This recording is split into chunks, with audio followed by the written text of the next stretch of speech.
다음에 이제 연료 체제. 이게 이제 그 북한이 사용하고 있는 게 HTPB라고 하는 것인데, HTPB 또 취향 저 머리 쥐나죠. 자동차 타이어 생각하세요. 자동차 타이어. 자동차 타이어가 그 폴리부타덴이라죠. PB, 폴리부타덴이라는 고무입니다. 고무. 그 안에다가 카본 블랙을 집어넣은 게 타이어입니다. 카본, 탄소, 다 가루를 집어넣은 거죠. 그 대신에 카본 블랙 대신에 연소가 잘 되는 아모늄 페록사이드하고 알루미늄 가루를 곱게 갈아서 집어넣은 게 저겁니다. HTPB. 저게 불이 잘 가고 추력도 굉장히 좋습니다. 그래서 저걸로 미사일 고체 추진제를 만드는 겁니다. 성능이 굉장히 좋고 안정적입니다. 수명이 한 20년 가고 작거든요. 그러나 액체에 비해서는 추력이 떨어집니다. 이게 밀도가 높기 때문에 단위 부피당 추력은 액체보다 좋아요. 그러나 단위 무게당 추력은 액체보다 모자라는 것이죠. 그래서 요즘에 이제 저걸로 ICBM을 만들려니까 전부 다 추력이 더 좋은 걸 만들어야 되겠더라. 그래가지고 만든 게 NEP라는 것을 만들어요. 그러면 나이트레이트 에스터 해가지고 73계통 다이나마이트 원료 비슷한 것들로 이제 나가는 거죠. 그렇게 되면 추력이 좀 더 좋아집니다. 그래서 지금 만드는 연소하는 화성 18호 최근에 연소 시험한 거 저거 아마 성능이 좋은 NEP가 아닐까 이런 생각을 합니다. 질산이 들어가면 약간 붉은색 화염이 납니다. 약간 벌거스름한 것 같아요. 최근에 발사하는 거 보면 그 색깔 보고도 이제 많이 평가를 하고 있거든요. 그래서 계량형, 만약에 HTPB를 쓰면서 계량형이다 그러면은 아모늄 페록사이드 일부분을 RDX라는 화약으로 바꿉니다. 북한이 RDX 생산하고 있거든요. RDX 우리 컴포지션 B 화약 만져보신 분들 그거 알 겁니다. 그 안에 들어가는 겁니다. 그거 아니면 이제 차세대 고성능 추진제로 갔을 것이다. 그 다음에 앞에 탄두 재진입체하고 고체 추진제 뒤에 노즐목 여기는 열이 굉장히 많이 발생합니다. 몇천도. 그 다음에 ICBM 같은 경우는 7천도, 8천도 얘기하거든요. 여기 견디는 소재, 카본 파이버를 갖다 갖춘 집어넣은 카본, 그다음에 CC 복합제라고 합니다. 이거 김정은이 그 함흥의 화학재료연구소 시설을 했을 때 보여준 것입니다. 요것이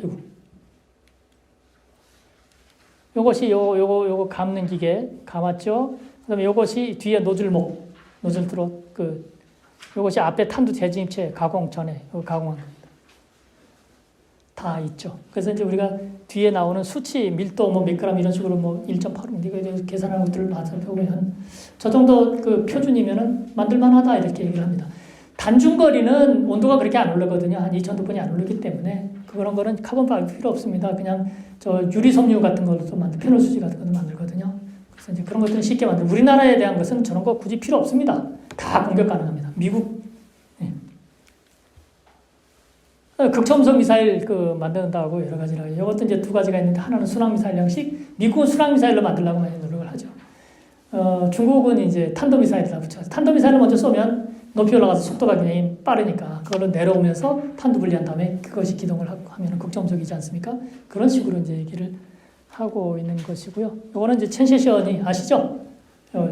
중국의 미사일의 아버지. 칼텍, 미국이 칼텍에 유학을 해가지고, 이제 미국의 미사일, 서전트 미사일 개발에 참여하고, 독일에 항복했을 적에 기술조사단에 당론으로 참석을 해가지고, 독일의 미사일 기술을 다 보고, 미국으로 돌아와서 공군 기술교범을 제트 추진을 이 사람이 집필을 했잖아요. 그 다음에 이제 중국으로 다시 복귀를 했죠. 이 사람이 이제 메카시 선풍에 와해가 연루가 돼가지고 공산주의자로 의심을 받아서, 이제 비밀 업무에서 배제가 됐죠. 이 사람은 이 업무가 생명이었기 때문에 비밀 업무에서 배제가 되는 거는 연구를 그만둔 거나 마찬가지이기 때문에 그러나 중국으로 돌아가겠다. 그러니까 미국이 난리가 났던 거죠. 그래서 저놈을 보낼 바에는 죽여라. 그래서 저놈을 보내는 거는 옥외사단을 보내는 거고 아따문지 이런 식의 얘기를 많이 하다가 그래서 이제 가려는 것을 갖다가 체포를 해가지고 감옥에 가뒀다가 나중에 이제 석방에서 통제를 하다가 합의를 했죠. 중국이 6.25 때 포로로 잡혔던 미군 조종사 10몇 명을 석방을 하고 이 사람을 석방해줘서 중국에 돌아가서 이 사람이 개발을 했습니다.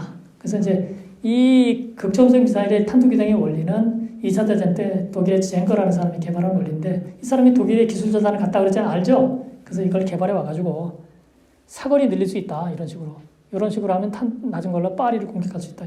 그래서 중국 거는 이렇게 기동을 해서 위로 솟구치는 게 아니라 비스듬하게 그냥 해서 멀리 나가는 걸 많이 얘기를 했습니다. 그래서 중국에서 이 아래 것을 첸시션 탄도라고 부릅니다. 위에 것은 젠거 탄도라고 부르고 그래서 중국이 세계 최초로 무슨 실전 배치를 했다 이렇게 자랑하는데 첸시션을 자랑하고 있습니다.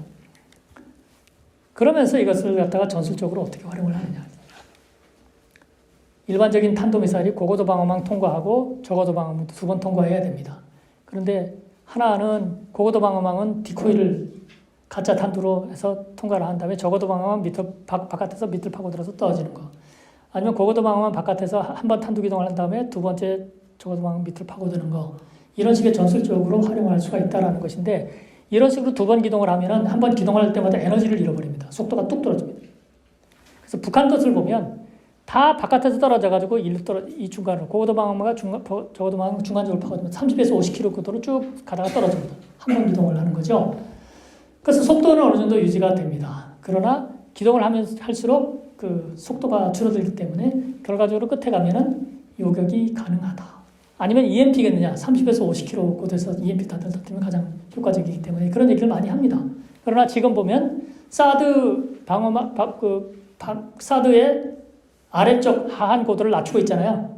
패트리어트는 올리고 있습니다.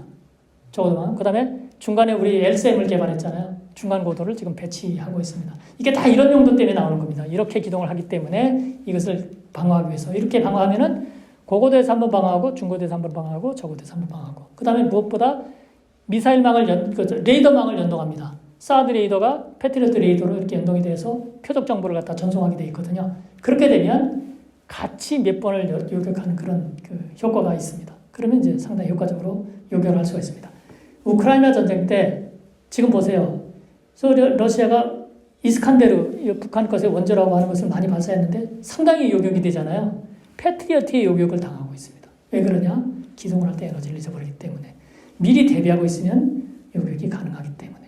한 발 쏠 게 아니라 3발 내버려 써가지고 요격이 가능하기 때문에 그렇게 되는 겁니다.